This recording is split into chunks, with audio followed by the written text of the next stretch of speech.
Ce matin, en effet, j'aimerais vous parler de la foi et du cheminement de la foi. J'ai intitulé ce temps de partage « L'aventure de la foi », comme vous l'avez compris, et j'ai choisi de m'appuyer sur le personnage de Pierre pour illustrer ce thème. Alors, je dois être honnête avec vous, quand j'ai choisi le sujet que j'allais aborder ce matin pour ce temps de partage, je ne savais pas encore que Pierre et ses écrits allaient être l'objet du trimestre d'études de la Bible en petits groupes que nous commençons aujourd'hui. Mais j'avais déjà largement commencé ma préparation. Alors j'ai décidé de conserver mon thème et de vous parler de Pierre, même si nous allons continuer à en parler tout à l'heure. Et j'ai pensé que finalement, ce temps de partage pourrait être une bonne introduction à ce trimestre d'études. Si nous sommes là ce matin, je crois que c'est parce que de façon consciente ou inconsciente, peut-être depuis très longtemps ou depuis peu de temps, le mot foi n'est pas pour nous un mot qui est vide de sens. Peut-être aussi que si nous sommes là ce matin, c'est parce que nous nous interrogeons au sujet de la foi. Nous sentons que la foi peut être une expérience merveilleuse, une expérience qui fait envie quand on voit à quel point elle peut illuminer la vie de certaines personnes. Mais nous avons aussi peut-être le sentiment que la foi est une expérience qui est culpabilisante, quand nous nous sentons incapables de la vivre de façon constante, de façon linéaire, selon nos propres critères et notre propre définition de la foi. Alors en effet, je pense que la foi est une aventure, que la foi est loin d'être un long fleuve tranquille. Et grâce à l'expérience de Pierre, donc, l'un des hommes, des premiers à être mentionné dans le Nouveau Testament, j'aimerais parler ce matin des différentes étapes de la foi et peut-être tenter ainsi de proposer une définition de la foi. Il me semble que dans la vie de Pierre, en tout cas dans ce qui nous est relaté de Pierre, on peut distinguer 4 étapes dans son cheminement de foi. Alors pour Pierre, au commencement, il y a eu l'évidence de l'appel. Tout lui a paru très simple. C'est la première étape de son parcours de foi. Qu'en croire est facile. Pierre était un homme qui s'appelait en réalité Simon. Il était pêcheur, il avait donc une vie professionnelle, il menait une vie tranquille. Et il vivait de son activité, donc de pêche, qu'il exerçait souvent avec son frère qui s'appelait André. Et puis un jour, un homme qu'il ne connaissait pas, ni l'un ni l'autre, Jésus est arrivé. C'était au tout début de la période que Jésus a passée sur la terre. Et Jésus les a appelés tous les deux. C'est un texte que l'on trouve dans Matthieu 4, verset 18. Vous pouvez le prendre si vous voulez, mais je vais vous le lire. Donc Matthieu 4, verset 18. Et Jésus a dit à ces 2 hommes, « Venez à ma suite, et je vous ferai pécheurs d'hommes. » Le texte se poursuit de façon étonnante, et aussitôt après, on lit, « Laissant aussitôt leur filet, ils le suivirent. » Une décision, à mon avis, à peine croyable de la part de ces hommes qui n'ont pas hésité un instant, pour qui croire a été une évidence et qui ont changé de vie de façon immédiate, j'ai envie de dire de façon radicale, absolue, et manifestement sans avoir de doute, sans éprouver de crainte. Jésus les a appelés, ils se sont levés et ils l'ont suivi. Je ne sais pas pour vous, mais en ce qui me concerne, je ne suis pas sûre du tout que j'aurais été capable d'agir ainsi. On peut ici parler d'un geste de foi absolu, d'un geste de confiance totale, d'un geste de foi parfaite. Alors cette décision qui a été rapide et enthousiaste a ensuite été suivie d'un temps de compagnonnage. Ils ont passé du temps ensemble, ils ont vécu ensemble. Jésus a proposé un enseignement à Pierre, à ses disciples. Et puis Pierre et les autres ont été envoyés en mission. Je passe quelques chapitres de l'évangile de Matthieu que nous allons parcourir ensemble ce matin. Et Pierre a continué à placer sa foi en Jésus et il allait par la suite faire des miracles, accomplir de grandes choses, guérir des malades et même ressusciter une personne. Et puis un peu plus tard, toujours par la foi qu'il plaçait en Jésus, Pierre a marché sur les eaux. C'est un texte qui vous a été lu par Maëline il y a quelques minutes. Pierre et d'autres disciples étaient dans une barque et soudain une tempête s'est levée. Alors Jésus s'est approché d'eux, les a rassurés. Il s'est approché d'eux en marchant sur la mer. Et aussitôt, Pierre a eu cette déclaration, là encore, à mon avis, assez étonnante. Et il a dit à Jésus, « Seigneur, si c'est bien toi, ordonne-moi de venir vers toi sur les eaux. » Et Jésus lui a répondu, « Viens. » Et alors, sans hésiter, Pierre s'est lancé. Là encore, un geste de foi absolue, de foi totale. Alors vous allez me dire qu'effectivement, déjà dans cet épisode, il y a un petit peu de doute, puisque au bout de quelques instants, Pierre a cessé de regarder à Jésus, il a prêté davantage attention au contexte, il a pris conscience de la tempête, des eaux agitées sur lesquelles il était en train de marcher, il a commencé à s'enfoncer, mais aussitôt, il a eu le réflexe de nouveau s'adresser à Jésus, se concentrer sur lui, l'appeler au secours, et il a pu terminer son parcours. Et là encore, c'est la grande foi de Pierre qui m'impressionne avant toute chose dans ce passage. Et il me semble que cette première étape atteint un point culminant dans un épisode que l'on trouve dans Matthieu chapitre 16, les versets 13 à 20. Et c'est un passage que je vous invite à prendre. Quelques mots sur le contexte donc, de ce texte que l'on trouve dans Matthieu 16, à partir du verset 13. À cette époque-là, donc, Jésus commençait à se faire connaître. Et beaucoup de gens ne le rejetaient pas, ils étaient même plutôt attirés par ce qu'il disait, attirés, intéressés par ses enseignements. Ils avaient une certaine estime pour lui. Mais en fait, ils le considéraient surtout comme un prophète, comme un grand prophète, mais uniquement comme un homme, un prophète. Ils étaient prêts à le mettre au rang des plus grands de leurs prophètes, comme Jean-Baptiste, Élie ou Jérémie, des hommes qui avaient eu un poids considérable dans l'histoire du peuple juif, mais ils n'allaient pas plus loin. Alors un jour, Jésus a posé une question à ce sujet à ses disciples. Il leur a dit, et je suis au verset 15 de ce passage, « Et vous, qui dites-vous que je suis ?» Et Pierre alors a répondu immédiatement, spontanément, sans hésiter, « Tu es le Christ, le Fils du Dieu vivant. » Là encore, réponse pleine de foi. Une foi que d'ailleurs Jésus va souligner immédiatement. Il va dire à Pierre, « Heureux es-tu, car c'est mon Père qui t'a révélé cela. » Le fait de vivre avec Jésus, le fait de partager des choses avec lui, d'écouter son enseignement, sa parole et d'agir avec lui ont porté leurs fruits. Pierre a su, à ce moment-là, reconnaître en Jésus le Fils de Dieu, l'envoyé de Dieu. Il fréquentait Jésus quotidiennement, ses paroles lui semblaient claires, et pour Pierre, tout semblait possible. Et c'est vrai que cette première étape de la vie de Pierre nous semble belle, nous fait envie peut-être, mais nous déroute aussi, car nous devons bien reconnaître que la parole de Jésus n'a pas toujours le même effet en nous, et que notre parcours n'est pas aussi limpide, aussi facile, aussi clair que celui de Pierre dans cette première étape. Mais Pierre a vécu d'autres choses, et une deuxième étape s'est ouverte, un temps où il lui a été plus difficile de croire. C'est l'étape de l'incompréhension, l'étape de la résistance. Je crois en effet que nous devons être lucides avec nous-mêmes avant tout et reconnaître que le temps de l'épreuve de la foi et de l'incompréhension peut venir et que nous n'avons pas forcément à nous en sentir coupables. Nous avons donc laissé Pierre sur cette belle déclaration alors qu'il reconnaissait que Jésus était l'envoyé de Dieu. Mais dans le même chapitre, juste après, un épisode très différent va se produire. On ne sait pas exactement combien de temps il s'est écoulé entre les deux, mais comme ce récit vient juste après, on imagine qu'il y a eu un temps très court entre les deux. Donc Pierre vient de reconnaître que Jésus était l'envoyé de Dieu, et puis après ça, Jésus a commencé à parler à ses disciples de la suite de son parcours, de la suite de l'histoire. Il leur a annoncé qu'un jour, assez proche, il irait à Jérusalem, et qu'à Jérusalem, il allait passer par des souffrances, qu'il allait même mourir et puis ensuite ressusciter. Mais là, le choc a été trop fort pour Pierre. Je vous invite à lire ce texte avec moi. Toujours dans Matthieu 16, je suis au verset 22. Pierre, le tirant à part, se mit à le réprimander en disant « Dieu t'en préserve, Seigneur. Non, cela ne t'arrivera pas. » Alors je ne sais pas si dans votre vie personnelle ou professionnelle, il vous est arrivé de prendre quelqu'un à part, mais en général quand on fait ça, quand on prend quelqu'un à part, c'est qu'on a quelque chose de très important à lui dire, quelque chose que seule cette personne doit entendre.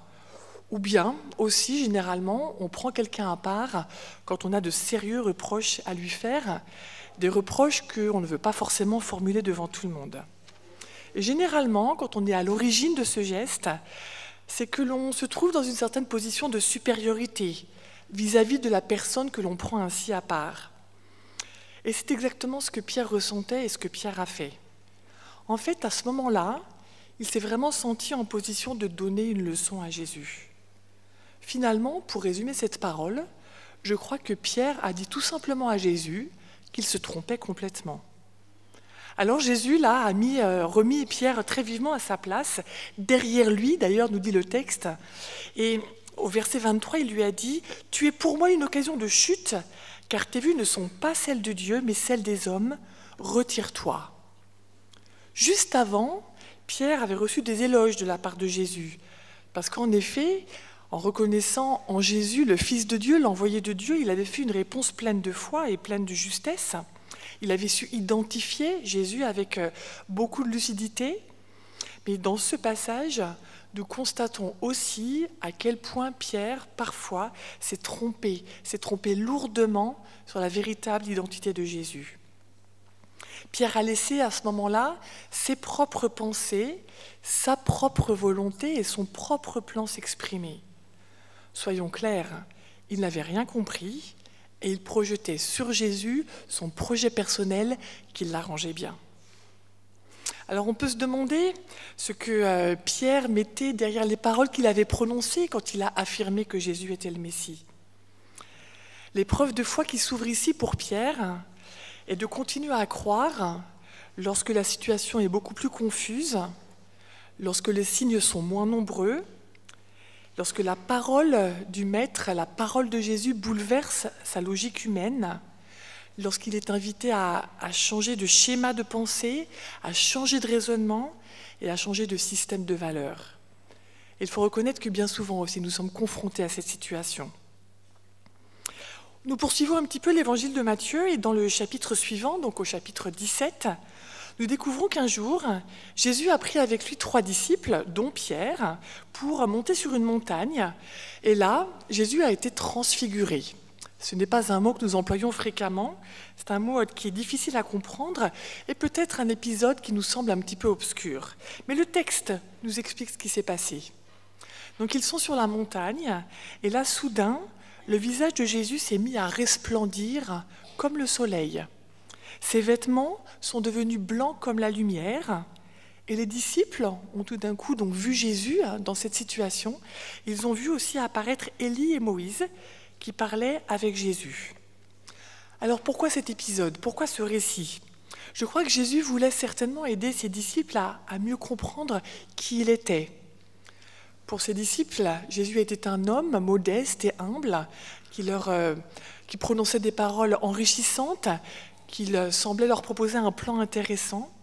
Mais Jésus voulait aussi leur faire comprendre qu'en lui, que dans cet homme modeste qu'il était, toute la gloire de Dieu était cachée.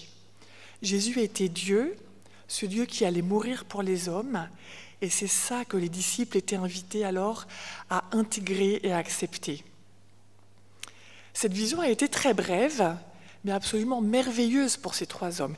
Tellement merveilleuse que Pierre a proposé de la prolonger. Je vous invite à regarder le verset 4.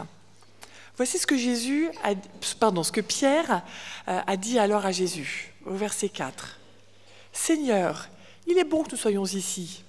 Si tu le veux, je vais dresser 3 tentes, une pour toi, une pour Moïse, une pour Élie. » En fait, dans ce passage, on retrouve Pierre qui est une fois de plus assez sûr de lui, un petit peu désireux aussi de donner des leçons à Jésus. Je crois que Pierre rêvait de prolonger ce moment, il rêvait de rendre éternel cet instant qui était si lumineux. Mais avant même qu'il ait le temps de finir sa phrase, un brouillard les a enveloppés et une voix a déclaré « Celui-ci est mon fils bien-aimé, écoutez-le ». Finalement, ici, Dieu a coupé court à tout projet d'installation. On ne s'installe pas dans la foi, on continue, on avance, on redescend dans la plaine, et là, dans la plaine où vivent les hommes, une seule chose importe, apprendre à connaître Jésus et l'écouter.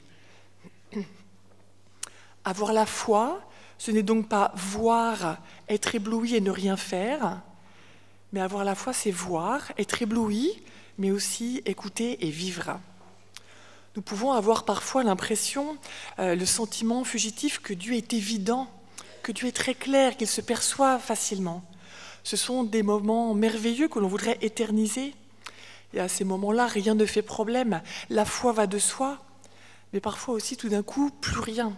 La nuit vient, le brouillard nous envahit et plus rien n'est sûr. Ce n'est plus la colline dans le soleil, mais la plaine sombre et grise où nous menons tant bien que mal notre vie avec ses hauts et ses bas. À ce moment-là, Pierre voulait croire, il voulait vraiment croire que la foi était un éblouissement permanent, mais il a compris que la foi était bien plus que ça, et qu'il lui fallait redescendre avec Jésus, affronter la réalité et suivre avec lui un chemin qui passait aussi par des épreuves. Pierre a donc connu une première étape où la foi a été une évidence pour lui, une deuxième étape où il a connu des moments de résistance, des moments d'incompréhension. Mais je crois qu'il est allé plus loin encore dans son cheminement, parce que Pierre est allé jusqu'au reniement.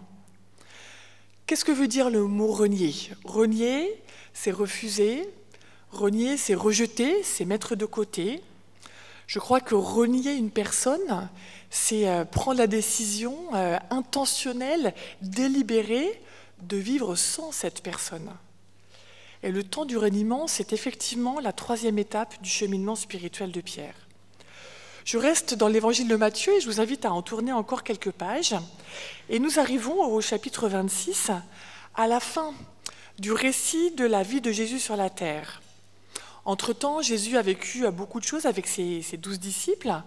Progressivement, il leur a appris certaines choses, il a précisé qui il était et ce qui allait lui arriver. Et puis le moment est venu où Jésus leur a parlé de façon plus claire et leur a donc annoncé sa mort imminente. Il a alors voulu alerter et prévenir ses disciples que cette dernière étape allait être difficile pour lui, bien sûr, avant tout, mais aussi pour eux. Je vous invite à lire ces versets dans lesquels Jésus est très explicite. Je suis donc dans Matthieu 26, les versets 31 à 35. Jésus va dire alors à ses disciples au verset 31, « Cette nuit, vous allez tous tomber à cause de moi. » Et Pierre, qui, vous l'avez compris, était le premier à parler, mais peut-être aussi le dernier à réfléchir, a encore une fois pris la parole de façon impulsive. Et il a dit au verset 33 avec beaucoup d'assurance, « Même si tous tombent avec toi, moi, je ne tomberai jamais. » Ce à quoi Jésus a répondu, « En vérité, je te le déclare, cette nuit même, avant que le coq chante, tu m'auras renié 3 fois. » Jésus était clair et pourtant Pierre a repris la parole, encore une fois avec beaucoup de force et rempli de ses certitudes, et il a répliqué « Même s'il faut que je meure avec toi, non, jamais je ne te renierai. » Quelle force, pourrait-on dire avec beaucoup d'envie, quelle foi. Mais les choses ne se sont pas déroulées comme prévu, loin de là. Juste après, Jésus s'est retiré, il a voulu passer un temps seul pour prier, pour demander à Dieu de lui accorder la force de vivre les épreuves qui l'attendaient, la force de résister aux épreuves qui l'attendaient. Et alors il a emmené Pierre et 2 autres disciples à l'écart avec lui. Et il a demandé à ses 3 disciples de veiller et de prier pour lui, alors que lui-même allait également prier.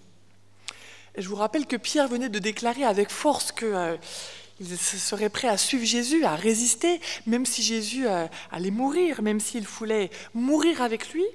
Et Pierre, qui venait de dire ça à l'instant, Pierre s'est endormi. Jésus lui demandait une petite chose, une seule petite chose, de prier pour lui. Et quelques minutes après, Pierre s'est endormi. Il ne s'est pas endormi une fois, il s'est endormi une première fois, puis Jésus est intervenu en les réveillant et en leur demandant vraiment de prier pour lui. Pierre s'est endormi une 2e fois. Jésus est alors encore intervenu une 3e fois, réveillant Pierre et les disciples. Et Pierre devait être très fatigué. Il était loin d'avoir conscience de l'enjeu, de ce qui allait se passer, parce que Pierre s'est endormi une 3e fois. Après ça, les événements vont s'accélérer. Jésus va être arrêté, emmené devant une grande assemblée, et il serait certainement intéressant d'étudier de près ces épisodes, mais je voudrais continuer à me concentrer sur Pierre et à m'intéresser à ce personnage. Une fois que Jésus va être arrêté, Pierre va le suivre.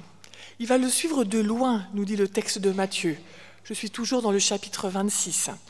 Il va le suivre de loin, alors on pourrait se dire, il va le suivre de loin pour être présent, pour soutenir Jésus en cas de défaillance, mais pas du tout. Au chapitre 26, verset 58, nous lisons que Pierre suit Jésus de loin pour une seule chose, juste pour voir comment cela finirait. Pierre est donc déjà en dehors des événements. Et puis Pierre s'est assis avec les serviteurs dans la cour, et là il va être confronté à un interrogatoire, à des gens qui vont lui poser une série de questions, interrogatoire qui va être de plus en plus serré. Tout d'abord, il y a une servante qui va l'apercevoir et qui va lui dire, au verset 69, « Toi aussi, tu étais avec Jésus le Galiléen. » Alors Pierre a nié une première fois en feignant l'ignorance. Verset 70, voilà ce que Pierre va dire. « Je ne sais pas ce que tu veux dire. » Alors la servante va répéter ces paroles et cette fois, elle va prendre d'autres personnes à témoin. Je suis au verset 72. Pierre va nier et va répondre « Cet homme, je ne le connais pas » en parlant de Jésus. Et à leur tour, les témoins vont reprendre cette accusation à leur compte. Verset 73, « À coup sûr, tu es des leurs. » Et Pierre a nié une troisième fois, en se mettant en colère cette fois, et le texte nous dit même qu'il s'est mis à jurer. Je vous laisse imaginer dans quel état était Pierre. Autrement dit, en quelques instants, Pierre a nié son lien avec Jésus et il a totalement désavoué son lien avec les autres disciples. Ici, je crois que sa faillite est totale. Il a affirmé clairement, publiquement, ne pas connaître l'homme dont on parle, lui qui est pourtant appelé à parler de l'homme qu'il connaît. Dans son échec, dans sa faillite, dans son écroulement même, je crois on pourrait dire, il n'a pas entendu le coq chanter une première fois. Il faut être clair, Pierre n'a jamais autant manqué de foi. Pierre n'a jamais été aussi loin de Jésus qu'à ce moment-là. On pourrait imaginer que cet épisode aurait pu marquer la fin de l'histoire. Si un ami nous trahissait ainsi, de façon publique, de façon aussi claire, comment réagirions-nous ? Pourtant, Pierre ici s'est éloigné de ses amis. Jésus est absent, il est plus loin géographiquement parlant. Mais Pierre est-il vraiment seul ? Je ne le crois pas. À la fin de cet épisode, qui est en fait une débâcle, à la fin de cet échec retentissant de la foi de Pierre, un élément permet d'entrouvrir une porte. C'est le coq. Le coq qui va chanter une deuxième fois, et le texte nous dit au verset 75, je vous invite à lire ce verset, le coq chante donc une deuxième fois, et le texte nous dit que Pierre se rappela la parole que Jésus avait dite. Avant que le coq chante 2 fois, tu m'auras renié 3 fois. Puis Pierre sortit rapidement pour pleurer. J'aimerais insister sur ce verbe. Pierre se rappela. En donnant le signe du coq, Jésus avait donné par avance à Pierre le moyen de se souvenir de ce qu'il avait dit. Et Pierre se rappelle donc. Il se rappelle de la prédiction de Jésus. Il se rappelle que Jésus avait annoncé que des problèmes allaient surgir, pas seulement pour lui, mais aussi pour lui, Pierre et ses amis. Il se rappelle que Jésus avait annoncé que tous allaient être troublés, perturbés, voire même perdus. Mais il se rappelle aussi cette parole de Jésus. C'est une parole de Jésus qui n'est pas relatée par Matthieu, mais par Luc, juste après ces événements. Dans Luc chapitre 22 au verset 32. Quand Jésus avait annoncé les temps difficiles à venir, Jésus avait ajouté, en s'adressant directement à Pierre, « Mais moi, j'ai prié pour toi, afin que ta foi ne disparaisse pas. Et toi, quand tu seras revenu, affermis tes frères. » Jésus avait donc dit, « J'ai prié pour toi, afin que ta foi ne disparaisse pas. » Pierre se rappelle donc que Jésus lui a annoncé ses échecs, mais lui a annoncé que ses échecs ne seraient pas irrémédiables, qu'il allait faillir, mais que ses faillites seraient aussi caractérisées par l'espoir, et qu'il était là, avec lui, prêt à le soutenir, prêt à l'aider pour que sa foi qui venait de vaciller, c'est le moins que l'on puisse dire, ne disparaisse pas totalement. Pierre, au cœur de son reniement, au cœur de son échec, Pierre se rappela des paroles de Jésus.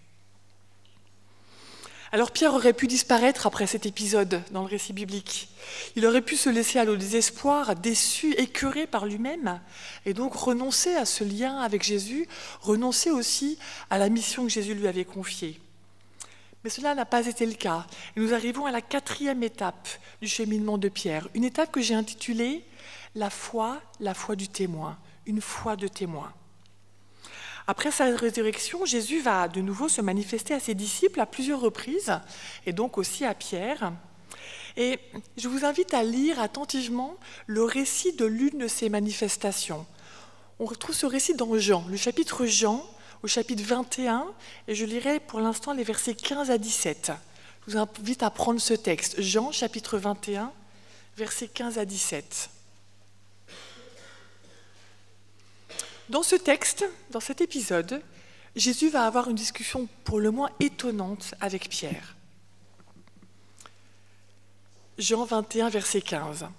Après le repas, Jésus dit à Simon-Pierre, « Simon, fils de Jean, m'aimes-tu plus que ceci ?» Il répondit, « Oui, Seigneur, tu sais que je t'aime. » Jésus lui dit alors, « Paie mes agneaux. » Une seconde fois, Jésus lui dit, « Simon, fils de Jean, m'aimes-tu » Il répondit, « Oui, Seigneur, tu sais que je t'aime. » Jésus lui dit, « Sois le berger de mes brebis. » Une troisième fois, il dit, « Simon, fils de Jean, m'aimes-tu » Pierre fut attristé de ce que Jésus lui avait dit une troisième fois, « M'aimes-tu » Et il reprit, « Seigneur, toi qui connais toutes choses, tu sais bien que je t'aime. » Et Jésus lui dit, « Paie mes brebis. » C'est un texte qui est, à mon avis, un texte clé, et nous allons voir pourquoi, mais c'est aussi un texte étonnant lorsqu'on le lit comme ça une première fois. À mon avis, ce passage pose 2 questions. Premièrement, pourquoi Jésus pose-t-il à 3 reprises la même question à Pierre ? En effet, Pierre a répondu dès la première fois. Et d'autre part, pourquoi Pierre est-il attristé de ce que Jésus lui pose 3 fois la même question ? Je crois que pour comprendre ce texte et le sens profond de cet échange, nous devons nous intéresser d'un petit peu plus près aux mots qui sont employés par l'un et par l'autre, et notamment au verbe « aimer ». Alors dans la langue française, nous avons un seul verbe « aimer » pour décrire beaucoup de choses. Nous avons un seul et même mot pour dire que nous aimons le chocolat, que nous aimons le sport, que nous aimons la musique, que nous aimons nos amis, nos parents, nos conjoints, etc. Finalement, c'est un mot qui est un petit peu superficiel, finalement, qui ne dit pas vraiment quel est le sentiment que nous éprouvons. Mais en grec, il existe plusieurs termes spécifiques, notamment l'amour philéo et l'amour agapé. Alors, qu'est-ce que c'est que l'amour philéo ? L'amour philéo, c'est une grande affection, c'est une relation d'amitié, une relation amicale. Et l'amour agapé, en revanche, exprime la forme la plus élevée de l'amour. L'amour agapé, c'est l'amour total, c'est l'amour absolu, c'est l'amour désintéressé. L'amour agapé, c'est l'amour dont Jésus a fait preuve en acceptant de venir sur la terre, de mourir sur la croix pour les êtres humains et de ressusciter. L'amour agapé, c'est aussi l'amour que ceux qui ont foi en Jésus sont encouragés à manifester en toutes circonstances. Et alors je vous invite à reprendre ce texte et à voir quels sont réellement les mots que Jésus et Pierre utilisent. En fait, vous allez constater que la première fois, Jésus demande à Pierre s'il aime d'un amour agapé ou d'un amour absolu, agapé, et Pierre va répondre qu'il l'aime d'un amour philéo. Je relis le début du texte. Jésus dit à Simon-Pierre, « Simon, fils de Jonas, m'aimes-tu » d'un amour agapé, d'un amour total, absolu, désintéressé. Et Pierre répondit, « Oui, Seigneur, tu sais que je t'aime. » Mais dans sa réponse, Là, Pierre emploie le mot philéo. Il dit à Jésus, tu sais que je t'aime d'un amour amical, d'un amour fraternel. Jésus lui dit une deuxième fois, Simon, fils de Jésus, m'aimes-tu d'un amour absolu, agapé, total? Pierre lui répondit, oui Seigneur, tu sais que je t'aime d'un amour philéo, d'un amour humain, d'un amour amical. Jésus lui dit, paie mes brebis. Alors je fais une petite pause ici, et je ne sais pas ce que vous en pensez, mais on pourrait s'étonner que Pierre ne réponde pas de façon impulsive, peu réfléchie, qu'il aime son maître d'un amour agapé. On est un petit peu étonné qu'il ne profite pas de l'occasion pour dire haut et fort qu'il aime Jésus plus que tout le monde, de cet amour absolu. Finalement, cela correspondrait bien au tempérament de Pierre, qui parle très vite, sans réfléchir, qui est fougueux, fonceur. Mais finalement, cette réponse montre que Pierre a cheminé, qu'il a peut-être tiré des leçons de ses résistances, de ses incompréhensions et de son reniement. Sa réponse montre que Pierre a mûri dans sa foi. Il aspire à cet amour agapé. Il en connaît la valeur, mais pour l'instant, il ne se sent pas capable de le vivre pleinement. Mais je crois que la plus belle partie de ce texte n'est pas ça. C'est ce qui vient ensuite, parce que le texte ne s'arrête pas là. Jésus va donc poser la question une troisième fois. Et prêtez attention au changement des mots employés par Jésus. Jésus lui dit pour la troisième fois, « Simon, fils de Jésus, m'aimes-tu » Et cette fois, Pierre n'emploie pas le mot agapé. Cette troisième fois, Jésus dit à Pierre, « Pierre, m'aimes-tu d'un amour philéo, d'un amour humain, amical, fraternel ?» Et il lui répondit, « Seigneur, tu sais toutes choses, tu sais que je t'aime de cet amour fraternel. » Et Jésus lui dit, « Pas mes brebis. » Pourquoi cet échange? Pourquoi ce changement de verbe? Nous constatons ici que Jésus lui-même se met au niveau de Pierre. Il descend au niveau de Pierre, il va le chercher là où il se trouve pour pouvoir ensuite lui permettre de cheminer avec lui vers cet amour agapé. Lors de cette troisième intervention, Jésus propose lui-même à Pierre l'amour philéo, parce qu'il accepte la réaction de son disciple qui sait qu'il ne peut pas pour l'instant proclamer un amour agapé, parce qu'il ne peut pas totalement l'assurer pour l'instant, mais qui lui dit finalement qu'il veut le recevoir, cet amour agapé, de son maître, petit à petit. Et en acceptant ainsi de venir à Pierre, de s'approcher de lui, Jésus s'engage à lui faire découvrir cet amour agapé.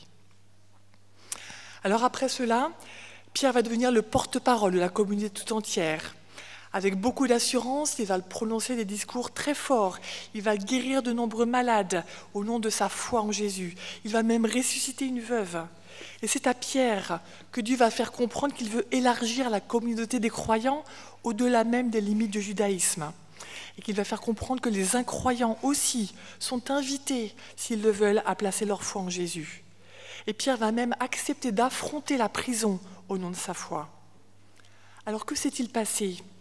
Quel a été le cheminement de foi de Pierre, lui qui a manifesté tellement de résistance et d'incompréhension, lui qui a été jusqu'à renier son maître, pour qu'il puisse ensuite devenir cet homme solide, convaincant, rempli d'une foi à la fois grande, mais aussi lucide, qui lui a permis d'accomplir de grandes choses. Nous pourrions répondre que Pierre a mieux compris ce que Dieu attendait de lui, qu'il a approfondi les valeurs morales que Jésus lui avait transmises et qu'il a appris à mieux les mettre en pratique. Mais je ne crois pas que ce soit la réponse. Pierre a tout simplement vécu avec Jésus. Il a vécu une expérience de foi avec le Christ. Il a vécu avec lui. Il a été témoin de ce qu'il avait fait. Il a été témoin de sa résurrection. Il a connu des hauts et des bas. Il a parfois été inspiré, à d'autres moments beaucoup moins, jusqu'au point même de chuter lourdement. Mais Pierre a constaté une chose.